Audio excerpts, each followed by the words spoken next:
So now that we've completed the HTML section and we have our completed website, but we can only access it locally because when we open up our index.html, you can see that we're just opening a local file, right? In this case, this file's inside my users folder, inside my username, inside my desktop. But that means nobody else can actually access this website, which makes it a bit pointless, right? The whole point of a website is so that we can put it onto the internet and everybody will be able to see our personal site or our CV. So how can we do this? Well, in order to do that, we need to host our website somewhere. Now, there's a whole bunch of hosting sites such as GoDaddy or Bluehost, but because we're learning at the moment, we don't want to have to pay for this. So there's also a free solution that I'm going to show you. By the end of this lesson, you're going to have your personal CV up on the internet, proudly displayed somewhere, and you'll be able to share a URL or a link to it so that anybody across the web can be able to access it. But first things first, we'll need to do a little bit of setup. The service that we're going to use is GitHub. And we're going to talk about GitHub in a lot of detail a little bit later on. It's a really, really useful tool that is pretty much essential to a developer's workflow. But for now, we're only going to use one of its features, which is hosting our website. So first and foremost, if you don't have a GitHub account, then you'll need to set up a new one. So I'm just going to set one up while we're at it. And now it'll ask you to choose a plan. Now we're going to choose the free plan. And then we're going to click continue. Now I'm going to skip this questionnaire and just click on skip this step.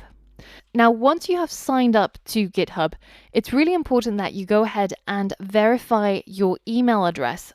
So check your emails and see if you have something from GitHub and then click on that verify link. And once you've done that, you'll be able to add new repositories to GitHub. If you head over to the upper right corner and just click on the plus button, and then we're going to create a new repository. Now, this repository, I'm just going to call it CV, and this is going to be the name of my project. And all that a repository is, it's simply just a folder out there on the cloud that's going to store all of your project-related files. And you'll be able to make changes to the files and update the files, and you'll be able to track all of those changes that you've made in the past. So now that we've given our repository a name, then we're going to leave the description as empty, and then we're going to keep public selected if you are on the free tier of GitHub. And then down here, make sure that you check this box where we initialize this repository with a README. And it's really, really important that you do this for the next few steps to work.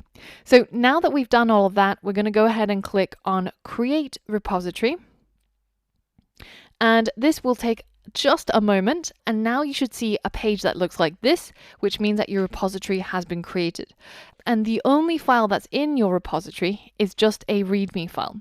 So what we're going to do is we're going to go ahead and upload our files for our CV website. So now if you bring up the folder which contains your CV website, so the place where you see your index.html, your images folder, and any other pages you have, you're going to select all of these and you're going to drag it into this box here. And that will upload and add all of them to our online repository. Once that's done, we're going to give this particular version a name. So we'll say that in this version, we added initial CV website files.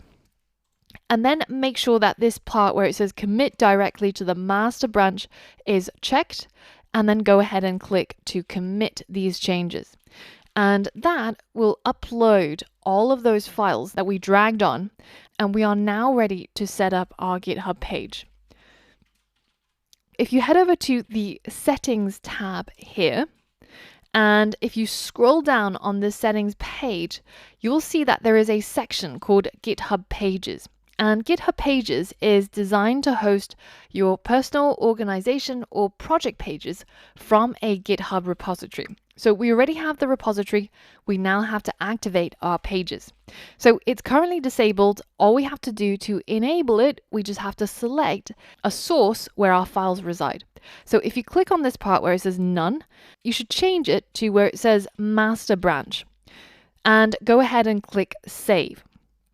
So now GitHub is going to do some behind the scenes stuff, and it's going to be publishing towards a place which is going to be your username.github.io/your project name. So that will be your CV. And you can see this is a HTTPS website, so you'll be able to access this site from anywhere across the world as long as you're connected to the internet. Now, this publishing process takes a little while. So if you refresh this page, you'll see that it says your site is published at this address. And if you click on that address, you should be able to see your website show up. Now, if at this point what you see instead is a 404, then that just means that you have to be a little bit more patient. The GitHub servers are probably working overtime, and come back in maybe half an hour and check that link again. But once you are done though, then your website should work exactly as it did locally. But now you can go ahead and share this link with anybody you like across the world, and they can access it because it's now hosted on the internet. So you can go ahead and go over to angelbauer.github.io/CV, and you too will be able to see this website that I just uploaded and I'm looking at right now.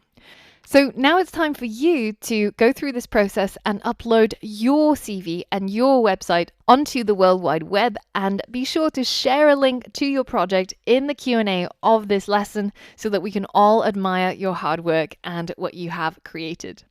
So that's all from me for this lesson. I'll see you on the next.